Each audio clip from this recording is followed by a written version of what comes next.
Hello everyone, I am Ankur Chawla, founder of Scope web.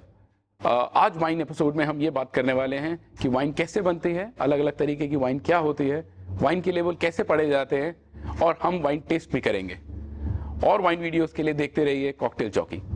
Hello friends, cocktail jockey में आप सबका स्वागत है। कॉकटेल्स, वाइन, स्पिरिट्स के बारे में हर इन्फॉर्मेशन जानने के लिए सब्सक्राइब कीजिए कॉकटेल जॉकी और bell icon notifications button press करके हर दिन देखिए कॉकटेल और spirits episodes. Hello everyone, I am Ankur Chawla, founder of Scope Web. Sparkling wine की अगर बात की जाए तो the most popular category is of course champagne. France में एक छोटा सा रीजन है जिसका नाम है शैंपेन।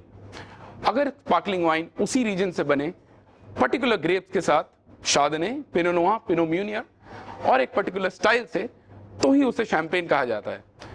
सेम स्टाइल से भी अगर कहीं और शैंपेन बनती है तो उसे शैंपेन नहीं कहते, उसको स्पार्कलिंग वाइन कहते हैं। तो इस हिसाब से सारी शैंपेन स्पार्कलिंग वाइन है, लेकिन सारी स्पार्कलिंग वाइन शैंपेन नहीं है।